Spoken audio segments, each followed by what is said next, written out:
안녕하세요. 자유이튜브입니다. 오늘은 지수보다 많이 떨어진 주식 줍줍하면 대박 날까? 저가 매수에 관한 흔한 착각이라는 제목으로 이야기를 한번 해볼까 합니다. 최근 전 세계적인 팬데믹 공포와 유가 급락으로 인해서 글로벌 증시가 큰 타격을 받고 있습니다. 그러면서 주가가 큰 폭으로 하락하는 기업들이 속출하고 있는데요. 그렇다면 우리가 이런 시기에 어디에 좀 더 집중을 하면 좋을지 여기에 대해서 한번 생각해 보는 시간을 가져보면 좋겠습니다. 팬데믹 공포, 경제 침체 우려와 증시 폭락, 많은 사람들이 공포를 느끼면서 혼란스러워하고 있습니다. 어느 정도 심리적으로 안정을 되찾으려면 3월 중순까지는 가야 될 것 같은데요. 이러한 상황 속에서 우리가 어떻게 대응해야 될 것인가? 전염병 사태가 만약 종결된다면 증시는 반등할 가능성이 높습니다. 그렇지만 이 불확실성이 사라지는 그 시기를 논할 수 없기 때문에 그것이 두려운 것이죠. 지금 현재 투자자들의 고민은 두 가지라고 할 수가 있겠습니다. 이 사태가 과연 언제 종결될 것인가? 그것은 시간이 해결해 줄 것이고요.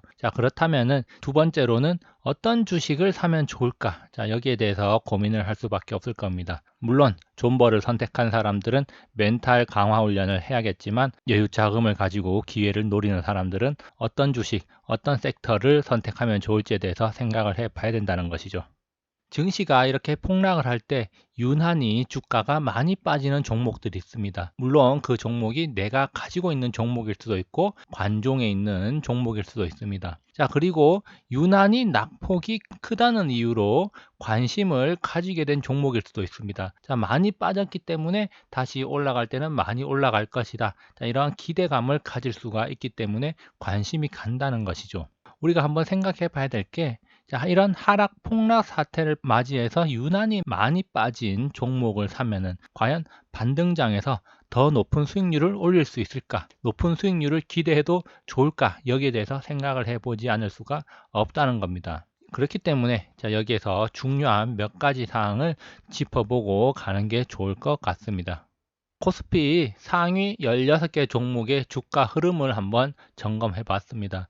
2019년 폭락의 절정이었던 8월 이후 시총 상위 16개 종목의 흐름을 한번 살펴보겠다는 겁니다. 우선주는 제외를 했고요. 8월 하락의 깊이를 가늠하기 위해서 2019년 7월부터 주가 흐름을 나열해 봤습니다. 지금 16개 종목에 대한 주가 추이가 그래프로 나타나 있는데요. 여기 검은색 굵은 선이 코스피 지수 흐름입니다. 여기 보시면은 코스피 지수가 이렇게 하락을 하고 횡보를 하다가 반등하는 이런 모습을 보여줬는데 여기 보라색으로 표시한 것은 지수 대비 낙폭이 적고 오히려 상승을 했던 종목들이고 여기 연두색으로 표시된 종목들은 지수 대비 낙폭이 심했던 종목들을 이렇게 따로 표시해 봤습니다. 그리고 여기 파란색에서는 지수하고 비슷한 낙폭을 보였지만 7개월이 지난 지금 지수보다 좋은 성과를 보이고 있는 주식들이고요. 그리고 빨간 선은 지수하고 비슷한 낙폭을 보였지만 7개월이 지난 지금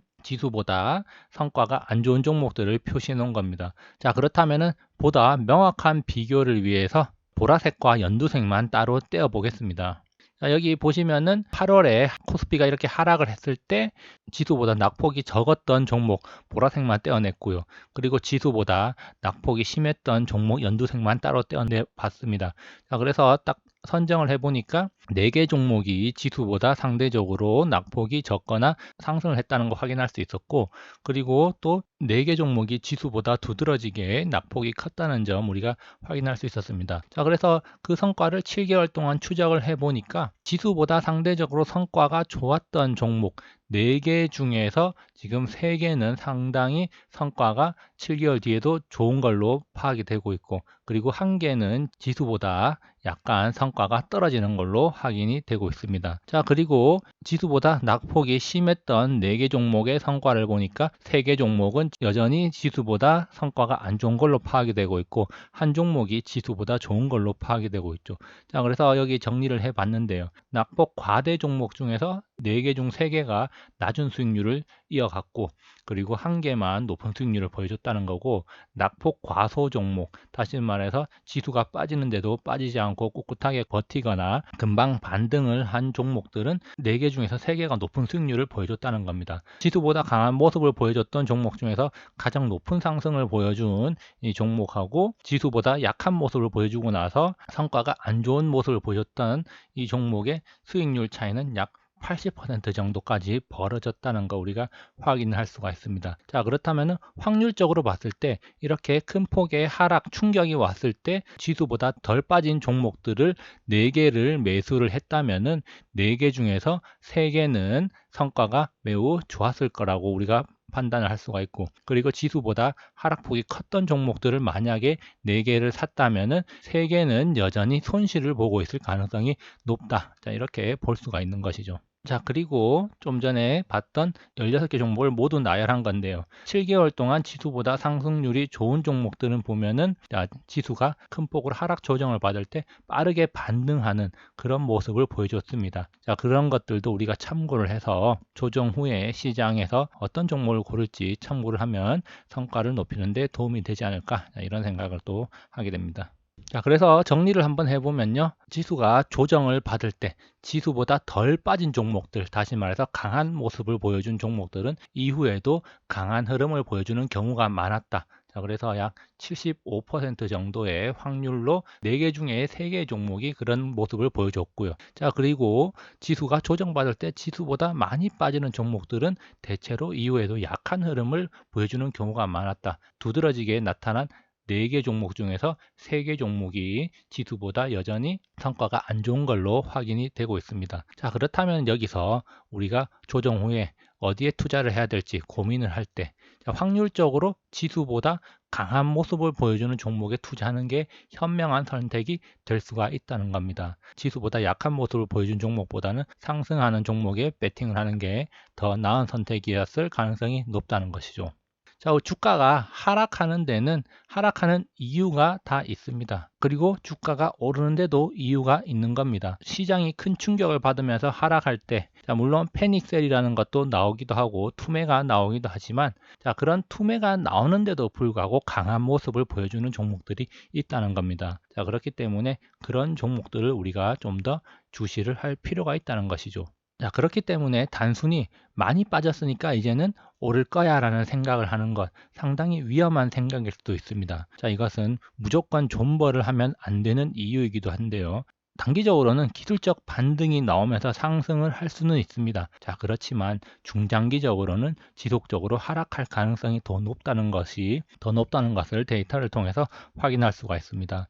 자, 이렇게 빠지는 데는 개인들이 알지 못하는 이유가 다 반영이 되고 있기 때문에 많이 빠졌다고 해서 많이 오를 거라는 생각으로 무조건적으로 존버를 하면은 오히려 답답한 상황이 오랫동안 지속될 수가 있다는 점을 명심을 해야 됩니다. 또 한 가지 생각해 볼 문제가 있습니다. 팬데믹으로 한국 경제는 물론이고 전 세계적으로 지금 타격을 입은 기업들이 많이 있습니다. 자, 힘들지 않은 곳이 없지만, 자, 여행업계는 파산 직전이라는 이야기가 나오고 있습니다. 자, 이것은 우리나라 이야기뿐만이 아닌데요. 뭐 하루 종일 옷 한 장 팔기가 힘들다. 자, 지금 우리나라 서민 경제 내수 시장이 완전 박살이 나고 있고요. S&P에서는 우리나라 성장률을 1.1%로 예측을 하고 있기도 합니다.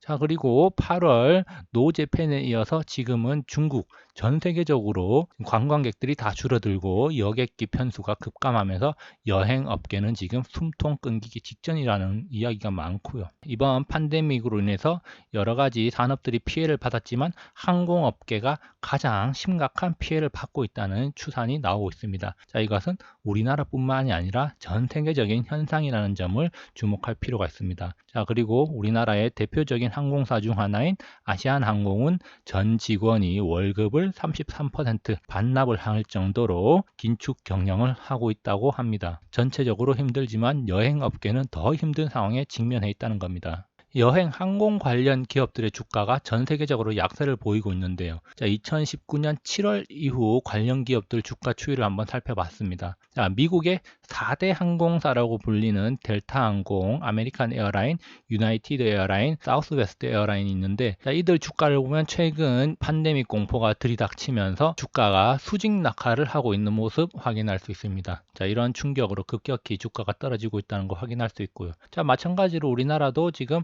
하나투어 주가도 이렇게 2월 초부터 하락하고 있고, 모두투어도 2월 초부터 하락, 대한항공도 2월 초부터 하락, 아시아나항공도 하락, 제주항공도 하락하고 있습니다. 대체적으로 52주 최저가를 기록하고 있다는 점 우리가 확인을 할 수가 있습니다. 자, 이렇듯이 우리나라뿐만이 아니라 전 세계적으로 여행, 항공 관련주들이 약세를 보이고 있는데요.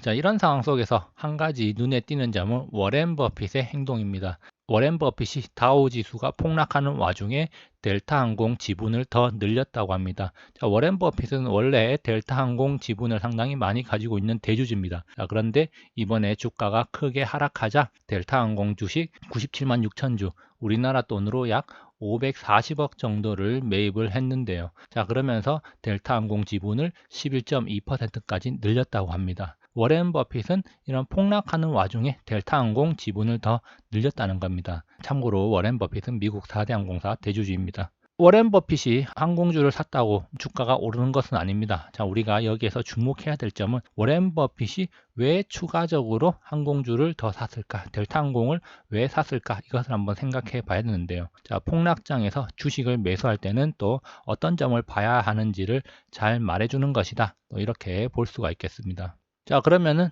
좀 더 구체적으로 워렌 버핏이 델타 항공을 왜 샀을까? 왜 추가 매수했을까? 이것을 한번 생각해 봐야 되는데요. 자, 물론 워렌 버핏이 이 델타 항공을 사고 나서 추가 매수 이유에 대해서 밝힌 바는 없습니다. 자, 그렇지만 제가 한번 생각을 해 봤습니다. 왜 워렌 버핏이 추가 매수를 했을까? 여기에 대해서 제가 한번 생각해 본 내용을 한번 말씀드리면, 증시에 팬데믹 공포가 들이닥치면서 지금 큰 폭의 하락을 하고 있습니다. 특히 항공편 운항 취소, 입국 금지, 관광객 축소, 호텔 예약 취소 등 여행업계 전반이 큰 타격을 받고 있고, 우리나라도 여행 항공업계가 고사 직전이다, 이런 이야기들이 들려오고 정부에서 지원을 해줘야 된다, 이런 이야기가 있습니다. 자, 그러면서 여행 항공 관련 기업 주가가 큰 폭의 하락을 경험하고 있다는 거 앞서 확인을 했습니다. 자, 그렇지만 한번 생각해 봐야 될 게, 자, 2021년 2월에도 증시가 과연 이 팬데믹 공포에 떨고 있을까? 이것을 한번 생각해 봐야 됩니다. 이게 1년 내내 지속이 되고 내년까지도